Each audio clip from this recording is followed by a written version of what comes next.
Selamat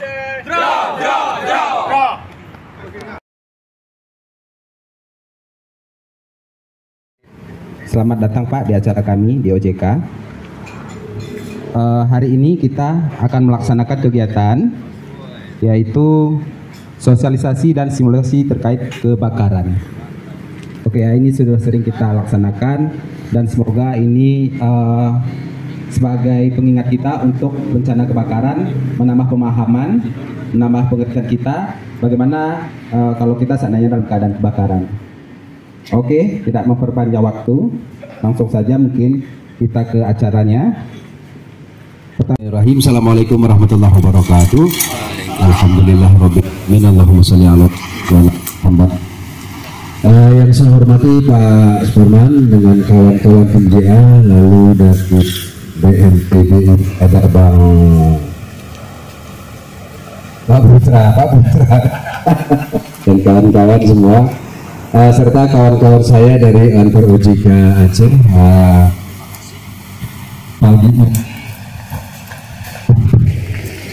Pagi ini kita kembali melakukan sebuah aktivitas yang bisa dibilang ini penting dalam rangka mengantisipasi kemungkinan yang ada di luar dari perkiraan kita. Bisa jadi kebakaran, bisa listrik, bisa jadi dan segala macam. Jadi hari ini kawan-kawan dari tempat-tempat lain, kami dan teman sudah mencoba memberi sebagai kegiatan bagaimana kita mengikuti kebakaran. Kebakaran khususnya buat teman-teman yang teman-teman yang PAM, teman-teman driver, teman-teman yang di servis yang lainnya. Karena apa? Berada di depan. Kadang-kadang kita yang sedang kerja ini di depan komputer di tangan nggak pernah tahu di luar ada kejadian itu. Saya pernah cerita ke kawan-kawan yang saya ulang lagi pengalaman saya waktu di Padang. Kita latihan menjinakkan bom waktu itu karena yang nanti kita semua hadir dalam satu ruangan. Dilakukanlah proses bagaimana mengidentifikasi bom, granat dan segala macam. Waktu itu dicoba kita nanti bagaimana menjinakkan granat dalam sebuah alkitab yang mereka sebut kotak peredam menggunakan. Itu kondisi semua di luar. Padahal yang pegang di sana meledak, pimpinannya di situ dengan beberapa pejabat di situ kena serpihannya itu sampai muka-mukanya kebakar dan sebagainya. Karena mereka serpihannya granat itu kena mata. Akhirnya dibawa sebagai snapper. Jadi kondisi-kondisi seperti itu memang perlu kita harus sering-sering latihan, sering-sering melihat, sering-sering mendengar, karena ada hal yang kadang di luar perkiraan kita walaupun persiapannya sudah oke. Nah, kita kembali ke kantor kita. Kantor kita ini secara pengamanannya dari sisi keamanannya sangat-sangat tidak aman untuk mengantisipasi kondisi-kondisi darurat seperti tadi. Saya pernah cerita kita hiburan nggak punya kebayangnya kalau kebakaran kan yang disiram ke ember. Tangga darurat kita nggak punya. Kalau terjadi kebakaran lantai 1 selesai kita semua di atas nggak bisa turun. Kecuali lompat ke bawah semua, patah kaki semua. Di atas juga nggak ada sprinkler pemadam kebakaran. Jadi saya bilang ini kantor betul-betul dari sisi keamanan itu nggak terpenuhi. Syaratnya satu-satunya apa? Kita minta sama kantor pusat untuk dibenahi, nggak bisa karena gedungnya gedung sewa. Maka mau tidak mau kita lah yang harus menjadi orang yang memang harus mengantisipasi diri sendiri. Saya pernah minta dulu untuk bisa dibuatkan tangga darurat, tapi nggak ada tempat, nggak ada lokasi di mana mau kita tempelkan tangga darurat. Apa iya dari luar sini kemudian kita coba buat tangga darurat? Misalnya nggak mungkin kita mau turun ke lantai 4 lantai 3 turun lewat sini. Tapi itulah kondisi gedung kantor kita. Kita berharap, kita berdoa mudah-mudahan tidak terjadi hal yang menakutkan seperti itu. Mudah-mudahan kewaspadaan dari kita semua sangat-sangat dituntut, terutama kawan-kawan yang berada di garis terdepan, satpam, teman-teman driver, teman-teman cleaning service. Jadi kontrol ruangan kita setiap saat per 1 jam sekali, lihat semua ruangan, lihat semua lantai, ada kondisi apa, segera laporkan ke apakah ke Dandu, kemudian ke teman-teman di yang mengelola admin, dan kemudian ke vendornya ke BJA. Jadi sekaligus teman-teman dari BJA, Pak Parman, Sering-sering juga bapak-bapak melihat-lihat kami di sini, anggota nanti lihat kami di sini, karena itu Pak, kondisinya sering di luar dari perkiraan kita. Ditambah lagi ada sebuah kekhawatiran kawan-kawan kami sekarang ini, kantor kami nggak punya pagar.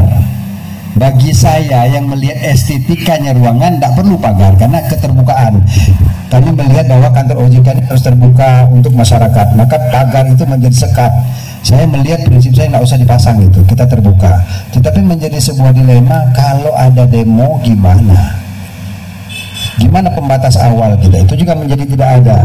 Tapi pilihan Pak kan, mau estetikanya, mau keamanannya. Akhirnya kita ambil jalan tengah. Oke, estetika kita tetap pelihara, teman-teman PAM harus sigap. Maka perlu latihan anti huru hara, latihan bela diri, latihan apapun itu. Nanti Pak, mudah-mudahan 2024 Pak Rian juga ditambah biaya-biaya pelatihan seperti itu. Mudah-mudahan masih bisa dinaikkan sehingga rutin kita lakukan pelatihan buat kawan-kawan. Untuk apa? Untuk antisipasi itu semua. Berbagai kemungkinan kita tidak pernah tahu. Mungkin itu Pak di awal.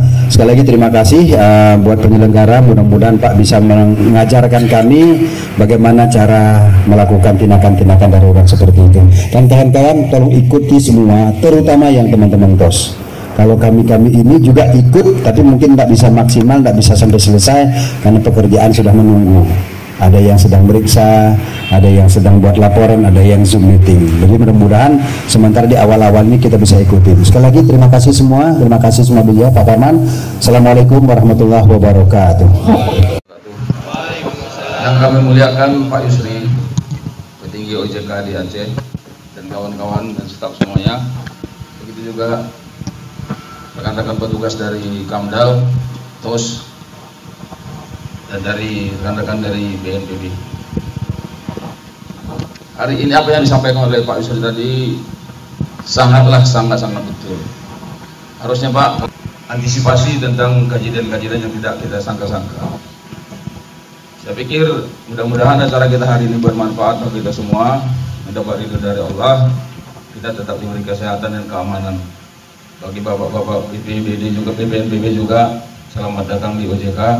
Selamat melaksanakan tugasnya, mengajari, melatih anggota kami yang ada di sini Pak. Kalau bisa kita ada nanti MOU kerjasama secara rutin. Jadi periodik lah gitu, enggak insiden begitu aja. Saya pikir itu aja Pak. Agak sekarang kita mulai, jam sudah hampir jam 9, kita mulai aja. Terima kasih. Assalamualaikum warahmatullahi wabarakatuh. Kita tunggu-tunggu, yaitu materi yang akan disampaikan oleh Bapak Putra Yana Marwan, Kasih Kedaruratan PNPI. Kami persilahkan. Baik, terima kasih. Assalamualaikum warahmatullahi wabarakatuh. Baik, pertama-tama terima kasih nih atas kepercayaan mengulang kaji ya tentang apa yang kemarin itu sudah kita pelajari, baik terkait dengan kebencanaan, bencana alam dan juga kebakaran. Tapi umumnya yang sering terjadi itu adalah kebakaran. Mungkin intensitasnya lebih tinggi ya ketimbang bencana alam. Namun demikian kita tetap juga harus punya kemampuan, kapasitas diri untuk bagaimana pada saat terjadi bencana itu kita mampu untuk menghadapi, bagaimana kita menyikapi bencana tadi. Karena memang di Aceh ini adalah rutin, banyak bencana kita ya. Tapi kalau kita di Banda Aceh mungkin ada beberapa bencana saja yang rutin terjadi, angin kencang, gempa, potensi tsunami juga ada, dan juga banjir genangan. Dan kebakaran yang sering terjadi selama ini adalah kebakaran. Baik, untuk kali ini kita dari BPBD mungkin ada beberapa materi, ada 2 materi mungkin mengingat waktu kita singkat. Itu bagaimana perilaku api. Kita ulang kaji nih Bapak Ibu, boleh kita sharing nanti ya. Kita sharing, berbagi pengalaman juga, karena sepertinya kita mungkin kayak bapak-bapak, ibu-ibu mungkin di sana, di luar sana, atau di rumah, di kantor, mungkin ada pengalaman terkait kebakaran, dan itu bisa kita sharing di sini. Jadi dengan kita berbagi pengalaman, mungkin apa yang menjadi pengalaman rekan-rekan kita mungkin bisa menjadi asumsi atau masukan bagi kita bagaimana nanti ke depan kita menyikapi bencana tersebut, kebakaran tersebut. Baik ya, next. Jadi seperti biasa, api itu terjadi karena 3 unsur aja. Ini kita ulang kaji ya Bapak-bapak ya. Mungkin kita kemarin udah belajar ada berapa unsur? Ada 3 unsur dia. Proses terjadinya api itu ada 3 unsur. Ada yang masih ingat? Ya, silakan Pak. Udara, gas, oksigen ya. Jadi ada 3 unsur ya. Oksigen ya. Secara teori api itu terjadi karena 3 unsur tadi. Secara teori nih, kalau salah satu unsur itu tidak ada, tidak akan terjadi proses pembakaran. Ya, jadi unsur-unsur itu adalah bahan bakar, oksigen, dan sumber panas. 3 unsur. Ada bahan bakar, ada oksigen, ada sumber panas. Di udara kita ini, di dalam udara kita ini ada bermacam-macam unsur kimia. Ada karbon dioksida, ada oksigen di situ. Kalau oksigen 21% umumnya yang ada di udara kita ini. Jadi kalau kita lihat perilaku api itu dia ketika di dalam udara itu terdapat 21 unsur oksigen, 21% unsur oksigen, itu dia apinya gagah, besar. Tapi ketika di ruangan tadi itu unsur oksigennya 16% atau di bawah 16%, itu api itu akan padam, dia akan meredup. Karena apa? Dia unsur adanya api itu karena salah satunya oksigen. Jadi mungkin sering kita bilang tuh, kita bakar lilin, tutup pakai gelas. Ketika kita tutup pakai gelas, oksigen itu yang di luar, di udara itu tidak terisolasi dia, sehingga apinya padam. Jadi kenapa kita harus tahu 3 unsur ini? Karena memadamkannya juga kita harus cabut salah satu unsur tadi. Bagaimana memadamkan api? Cabut, pisahkan 3 unsur tadi. Salah satu aja dicabut. Boleh bahan bakarnya dicabut, boleh oksigennya dicabut, atau sumber panas. Jadi bagaimana kita memadamkan api? Kalau di damkar itu terjadilah kebakaran, rumah terbakar nih, dihubungi pemadam datang. Ketika pemadam datang itu disiram rumahnya, disiram dengan air yang ada di dalam mobil pemadam. Ketika rumah tadi disiram, unsur apa yang kita cabut? Ada yang tahu? Oksigen. Ya, unsur panas. Ketika datang orang pemadam disiram pakai apa namanya, air. Begitu disiram pakai air, bahan bakar tadi yang terbakar, rumah yang terbakar tadi jadi dingin dah. Sumber panasnya dicabut. Sumber panasnya dicabut. Ketika sumber panasnya dicabut, tinggal 2 unsur di situ, bahan bakar dan oksigen. Sumber panasnya nggak ada, sehingga apinya padam. Atau misalnya kalau kita mengurai bahan bakar, sumber bahan bakarnya yang kita urai. Makanya tadi waktu terjadilah kebakaran-kebakaran besar, itu di blok. Misalnya nih ada satu deret rumah nih terbakar nih. Untuk supaya apinya tidak bertambah luas, itu dia diblokir dah. Sumber panasnya tuh dipisah dulu, dicabut. Jadi diblok dulu dah. Diblok sehingga api yang ada di satu sisi tidak merambat ke tempat yang lain. Itu adalah sumber panas. Bahan bakar yang kita cabut. Kalau misalnya oksigen yang kita cabut, itu seperti saya bilang tadi, kita sering belajar tuh di SMP dulu, bakar lilin, tutup pakai gelas. Ketika kita tutup pakai gelas, oksigen yang di luar tidak tercampur lagi ke ruangan gelas tadi, sehingga dia padam. Ya, berarti kita paham nih, ada 3 unsur. 3 unsur terjadinya api, dan ada 3 cara juga memadamkan api. Yang pertama, pendinginan seperti yang dilakukan pemadam kebakaran. Terus mengurai misalnya bahan bakarnya yang dicabut. Kalau misalnya ada saluran gas yang terbakar, saluran gas itu terbakar, itu ditutup aja kerannya. Itu adalah salah satu teknik mencabut satu unsur tadi, unsur bahan bakar. Baik, kira-kira ada yang bertanya nggak? Karena kalau ada yang bertanya nggak? Pengalaman bapak-bapak atau mungkin ibu-ibu nih ya, ibu-ibu sering di dapur masak-masak, itu yang sering berhubungan dengan ini ya, riskan terhadap kebakaran. Kadang ibu-ibu di dapur kan sering kita lihat nih, tiba-tiba kompornya meledak atau gas regulatornya pecah sehingga terjadi kebakaran. Lanjut ya.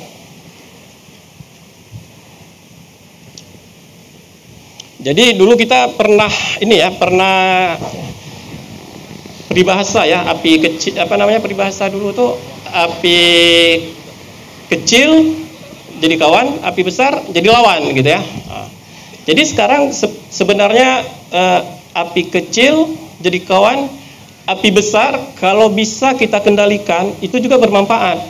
Misalnya mungkin di perusahaan-perusahaan, kita lihat aja di PT SAI, mungkin mereka kan untuk memproses bahan baku menjadi semen itu dibakar di dalam broiler tuh, bahan baku semen itu dibakar dengan menggunakan api yang besar. Jadi ketika api besar itu bisa kita kendalikan, tetap aja dia menjadi kawan, menjadi unsur yang membantu kita dalam proses terjadinya satu produk.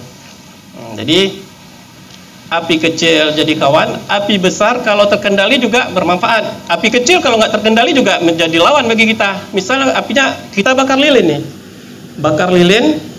tidur kita karena mati lampu, bakar lilin, tidur lilinnya habis. Yang kita bakar kan tadi lilinnya kita taruh di atas meja.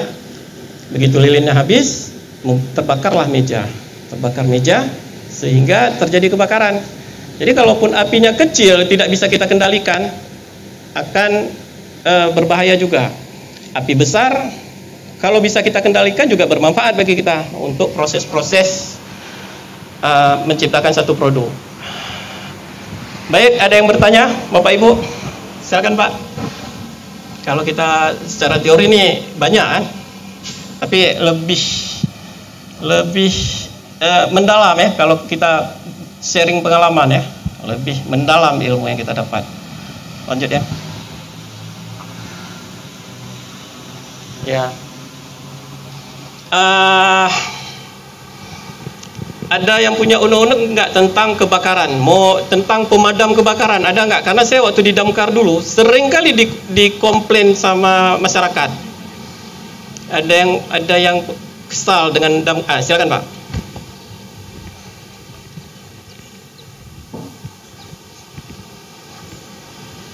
Terima kasih Bang Putra. Ya. Saya mau nanya gini, bukan ngeluhkan ke Damkar. Sering betul dalam kasus kebakaran itu alasannya korslet listrik. Ya. Sering itu. Lalu pertanyaan kita, sebenarnya instalasi listrik yang ada di setiap bangunan itu efektifnya itu berfungsinya itu berapa tahun sih? Sehingga itu menjadi yang buat kita sekian tahun sudah harus dirombak nih, harus diganti agar tidak terjadi konflik, tidak terjadi ya bahaya lah kaitannya dengan itu. Ya. Nah, berapa lama sih sebenarnya dari sisi ilmu Abang? Makasih. Ya, baik, terima kasih Pak.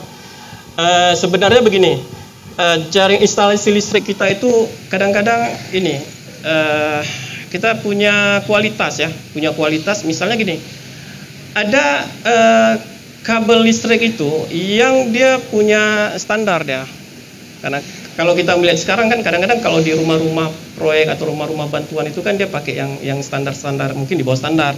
Misalnya kapasitas untuk 800 watt atau 1200 watt. Jadi kabel NGA itu dia punya kapasitas juga, untuk pemakaiannya. Termasuk juga kualitasnya. Kualitasnya seperti apa? Ada kabel yang bagus dia. Dari serat, habis itu dari plastik pembalutnya itu yang tahan lama. Jadi tergantung mereknya sebenarnya. Jadi kalau misalnya kenapa sering terjadi kebakaran disebabkan oleh arus pendek terbakar tadi. Misalnya nanti kita punya instalasi listrik nih di rumah tuh di atas tuh, di atas. Karena mungkin rumah kita yang ada di umumnya yang ada di tempat kita mungkin karena nilai proyeknya kan mereka kan nilai ekonominya dengan harga yang murah bisa mendapatkan keuntungan yang lebih kan seperti itu. Ketika dia pakai yang standar-standar aja itu mungkin beresiko. Tapi kalau kita buat rumah sendiri kan kita pasti cari yang kualitas nih karena itu pemakaiannya lama. Jadi kabel itu punya kapasitas dia apa 800 watt atau 1000 watt, 1200. Jadi ketika dalam rumah kita itu misalnya ada satu aliran stok kontaknya kita pakai lah yang kualitas misalnya kapasitasnya cuma 800 watt. Ketika di 800 watt itu kita gunakan di jalur itu kita gunakan semua peralatan listrik kita. Misalnya di situ kita pakai kulkas. Di saluran saluran itu kita pakai kulkas satu. Kita pakai lagi dispenser, kita pakai lagi gosokan. Kita pakai lagi mungkin televisi atau apa di situ. Jadi ketika kita jumlah-jumlahkan misalnya kulkas itu 300 watt. Gosokan 300 watt. Habis itu kita pakai lagi dispenser. Jadi bebannya itu udah lebih dari kapasitas kabel tadi 800 kita pakai udah 1000 watt lah di satu saluran itu, di satu saluran. Ketika itu udah berlebihan, dia udah melebihi kapasitas ketahanan dari kabel tadi, sehingga dia akan panas. Begitu kita sedot di satu saluran tadi itu, dia akan panas kabelnya. Panas. Ada sumber panas itu. Tadi 3 unsur tadi dapat di situ. Sumber panasnya adalah karena arus yang berlebihan, kabelnya jadi panas. Bahan bakar bisa saja di situ di plafon kita di triplek atau di kayu. Bahan bakarnya itu. Oksigennya di mana? Di udara kita memang ada oksigen di situ. Ketika 3 unsur tadi ketemu, terjadi api tadi. Ketika nanti panas, dia membakar plastik dia tadi karena dia kapasitasnya melebihi dari yang kita gunakan, sehingga ketika terjadi panas tadi ketemu dia dengan bahan bakarnya bisa jadi triplek di situ, bisa jadi kayu. Sehingga begitu panas ada bahan bakar, ada oksigen di situ, terjadilah pembakaran di situ, konslet listrik. Umumnya di kebakaran yang terjadi di Kota Banda Aceh ini rata-rata karena listrik, Pak. Karena listrik. Seperti misalnya sering kita kadang-kadang kita tersandung di batu-batu yang kecil. Batu-batu waktu kita berjalan kesandung tuh di batu yang kecil. Kalau di batu yang besar kita udah waspada, udah gede li batuan nih, loncat kita kan. Tapi kalau batu yang kecil kita nggak nyangka ya. Misalnya ada kasus kebakaran nih, mungkin kemarin sudah saya sampaikan juga, jadi pengalaman kita ya. Jadi kadang-kadang hal-hal kecil inilah yang membuat kita tersandung di situ. Misalnya kita taruhlah korek api yang mencis tuh, korek api yang harganya 1000 tuh, yang harga murah tuh, kita beli 1000 dapat 1 dia. Taruh di dalam lemari, kondisi udah cuaca kita panas di Kota Banda Aceh. Itu ada kasus soalnya. Begitu karena kualitas korek api tadi nggak bagus, ketika udara kita panas dia akan meledak. Karena bahan dari korek api tadi nggak bagus, meledak, terjadi pembakaran. Dia taruh di dalam lemari, begitu meledak terbakarlah kain. Terbakar kain, ketika kain itu terbakar lemari, terbakarlah rumah. Jadi itu hal-hal yang kecil. Ada juga bakar lilin seperti saya bilang tadi, bakar lilin ketiduran malam. Ada juga kasus seperti itu. Bakar lilin, taruh di atas meja, tidur kita karena mati lampu, PLN-nya mati. Ketiduran. Habis itu begitu lilinnya udah habis, ya dibakarnya meja tadi, sehingga terjadilah kebakaran. Itu hal-hal yang pernah terjadi. Dispenser juga, karena kita mau cantik-cantik dispensernya, tutup pakai ini sarung gitu ya, pakai sarung dispensernya. Jadi ketika airnya habis, kita nggak tahu nih di dalam galon aqua tadi airnya habis. Sementara pemanasnya hidup. Ketika airnya nggak ada, pemanasnya itu memanaskan plastik dispenser, meleleh terjadi kebakaran. Ada kasus juga seperti itu. Makanya dari hal-hal kecil sebenarnya. Habis itu kadang-kadang kita di dapur misalnya, kita punya dapur, ventilasi udaranya mungkin kurang memadai. Kadang-kadang kita punya tabung LPG, punya regulator tuh. Itu sering kali terjadi kebocoran regulator, apalagi karet-karetnya itu yang ini ya, yang ini. Makanya kadang-kadang saya baca di ini, kalau kita mau isi ulang LPG itu cabut aja ininya, karet itu cabut aja. Karena apa? Kalau kita buang, karena itu nilai ekonomi kita kan, kalau kita belajar hukum penawaran dan permintaan, begitu itu masih bisa digunakan, mereka kan punya nilai juga tuh, walaupun nilainya sedikit kan, tapi kalau dikali kuantitasnya kan hasil akhirnya kan besar dia sebenarnya. Jadi kalau kita punya ruangan dapur yang ventilasinya sedikit misalnya, kita punya gas nih, di dapur kita nih punya LPG mungkin, sering itu dia bocor ya, karena mungkin kita pakai regulatornya mungkin agak standar, jadi bocor ya. Ketika malam itu bocor, dia gas yang bocor tadi terakumulasi di dalam ruangan dapur kita, sikit, tapi karena lama-lama dia terakumulasi penuh dia dalam ruangan kita itu bahan bakar udah ada, LPG di situ udah ada. Kalau oksigen udah pasti, karena kita di udara kita kan udah ada oksigen. Ketika ada pemicu, misalnya kita hidupkanlah saklar lampu itu kita hidupkan. Begitu kita hidupkan saklar lampu, di situ ada arus pendek dah. Saklar lampu itu begitu kita ceklak gitu, dia ada pemutus arus di situ, pemutus arus, tak untuk menghidupkan lampu, mematikan lampu dia putuskan. Itu kita hidupkan dia sambung. Begitu terjadi penyambungan ini terjadi percikan api. Bahan bakar udah ada, oksigen ada, sumber panas, percikan api tadi. Begitu kita hidupin saklar, dan terjadi percikan api di situ, sehingga akan terjadi ledakan. Kalau kita di sana namanya backdraft. Backdraft itu ledakan serentak. Begitu ada bahan bakar LPG di situ, begitu ada sumber panas, meledak sekalian gitu. Jadi ibu-ibu atau bapak-bapak, nanti kalau misalnya kita ke dapur itu silakan Pak. Kalau misalnya kita ke dapur itu, buka aja dulu, buka pintunya, buka jendela, biarkan aja dulu gas tuh keluar. Setelah itu baru kita hidupkan kompor. Karena waktu kita hidupkan kompor juga ada pemercik api di situ, sehingga gasnya nyala. Oke, baik. Ada yang bertanya? Ya, silakan. Kalau pembelajaran satu arah kan, saya aja yang nanti. Kalau enaknya dua arah ya, dua arah enaknya. Belajarnya dua arah. Baik, ada yang bertanya? Terkait apa aja? Terkait bencana boleh juga, karena kita belajar bencana alam boleh juga. Terkait pengalaman gempa, banjir, nggak apa-apa, kita belajar aja. Di sini ada hidran? Nggak ada ya? Sprinkler? Nggak ada juga ya? Oke, nggak apa-apa.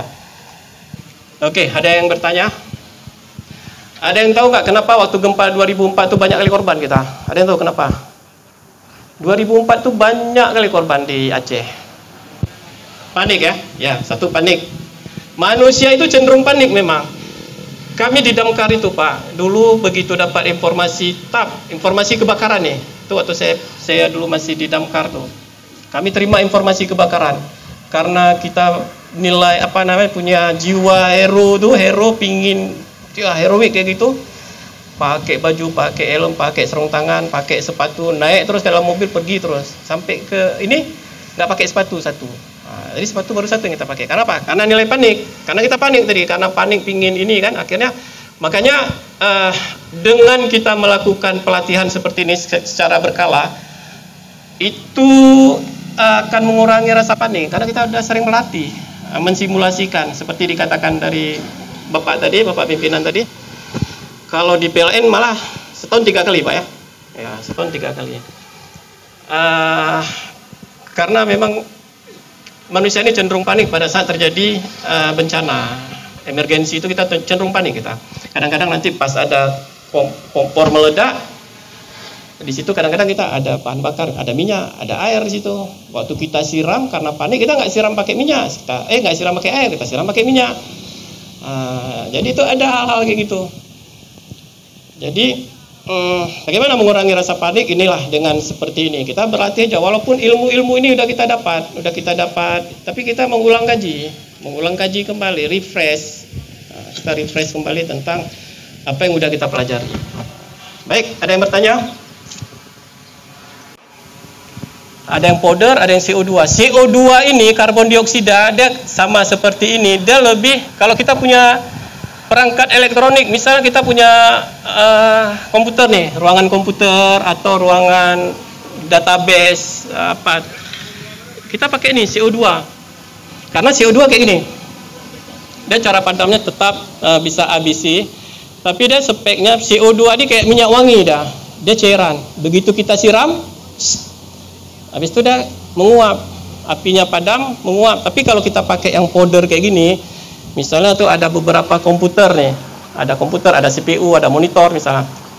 Terjadilah kebakaran satu komputer, kita siram pakai ini. Ternyata waktu kita siram panik, menyebar kemana-mana, kena ke komputer yang lain. Itu komputer yang lain akan ikut rusak, akan korosi dah. Kena ini berbekas dah, punya korosi dah. Jadi misalnya yang terbakarnya ada komputer kita, terbakar yang ini, kita siram komputer yang ini. Waktu kita siram kan nanti menyebar kemana-mana, kena komputer yang lain dia ikut rusak dah. Kena itu mungkin papan elektroniknya itu bisa korosi, kena yang ini. Tapi kalau kita punya karbon dioksida, kena yang lain tuh begitu kena yang lain dia kayak minyak wangi, begitu kena kering. Kalau karbon dioksida. Jadi kalau kita punya ruangan komputer, letakkan aja yang CO2, letakkan di ruangan untuk safety kita. Misalnya ada kebakaran ruangan itu pakai yang CO2. Kalau kita pakai ini bisa juga padam juga dia, tapi resiko kita lebih besar. Misalnya seharusnya satu aja yang terbakar, kalau nyebar sampai kena 3 komputer, ikut rusak juga yang lain, ikut rusak karena korosi tadi. Kalau halon sama dia CO2. Kalau dulu nih halotron, jadi halotron ini sekarang udah halon. Dulu ada halotron di keputusan Presiden tahun 84, nggak bisa digunakan lagi halotron itu, karena halotron itu begitu kita siram, dia akan menyebar di udara, beradiasi dah, bisa mempengaruhi tanaman. Misalnya kita beradiasi dah, dia akan hilang, bisa diurai dengan udara itu 70 tahun. Nah, begitu kita siram, dia akan beradiasi, bisa diurai dengan udara kita itu sampai 70 tahun baru hilang ininya. Makanya nggak bisa digunakan lagi. Dan sekarang dibuatlah halon. Mungkin fungsinya sama kayak CO2, tapi kalau halon ini memang kalau yang kayak gini dah harganya bisa sampai 11 juta halonnya. Yang gede-gede ini nih, halotron. Tapi yang kayak gini udah efektif nih. Kalau kita lihat BPD nih, BPD kan sering kali terbakar nih. Saya BPD, unit-unit cabang BPD itu meteran listriknya sering kali terbakar. Yang di Darussalam lah, yang di Ponorogo, yang di Panglima Polim, sering kali meterannya terbakar. Tapi padam. Mereka punya nih. Begitu meteran depannya terbakar, dia siram pakai ini padam. Kita datang juga, damkar datang juga, tapi enggak masalah. Jadi gitu. Oke, dan lanjut. Ada yang bertanya nih? Apar? Saya kadang-kadang kita ini pernah coba tawarin ini ke toko-toko kan. Kalau dia nggak punya, itulah pemahaman kita ya. Saya bilang sama bapak tuh, Pak, ada alat pemadam kebakaran. Ini di toko nih. Oh nggak ada, dia bilang sama dia. Kalau nggak ada Pak, di damkar bisa kita proses tuh 1 unit, dia bilang kan, bisa kita proses 1 unit. Alah, untuk apa kayak gitu, dia bilang sama dia kan. Kalau memang udah dikasih Tuhan terbakar, udah terbakar aja. Dia bilang kayak gitu. Kalau itu kan semua karena Allah tuh. Kalau Allah bilang terbakar, terbakar aja. Untuk apa kayak gini, dia bilang sama bapak tuh. Untuk apa kayak gini nih? Kalau dibilang sama Allah terbakar, ke diri kita terbakar. Nggak bisa bantah juga kita, memang iya yang dibilang sama bapak ibu tuh memang iya, memang nggak bisa lawan kodrat juga kita, durhaka masuk neraka nih kan, betul nggak? Cuma kita kan kesiapsiagaan kita, punya kapasitas lah kita, paling nggak waktu terjadi kebakaran, hana grup-grup kita, nggak loncat sana loncat sini, udah ada yang kita pegang, walaupun nanti nggak padam apinya, tapi kita punya kesiapsiagaan, punya kapasitas melindungi diri dulu, jangan kita udah tahu di sana orang perang, Allahnya mati cek dia aja lewat aja terus dari situ, orang lagi berperang nih, kita lewat di tengah, orang di sana tembak sana tembak sana, kita pikir kalau dia ditakdirkan Allah mati lewat terus kita. Itu kan bukan seperti itu juga yang disuruh sebenarnya. Ya, pemasangan apar pada posisi yang mudah dilihat. Jangan kayak gini masang aparnya nih, udah kita pasang apar nggak bisa kita ambil, ada kotak-kotak kayak ibu tadi, ada lemari di depannya. Oke, harus sesuai dengan jenis dan kelas kebakaran. Ini harus sesuai. Tadi kan udah kita bilang nih, apar jenis-jenis, kelas kebakarannya juga harus sesuai. Pada ketinggian 15 sampai dengan 120 cm. Ketinggiannya antara 15-20, seginilah, sampai 1,20 meter. Jangan gantung apar nih ke ujung sana, nanti pas kebakaran kita nggak bisa ngambil. Oke? Dan kita praktek sekarang.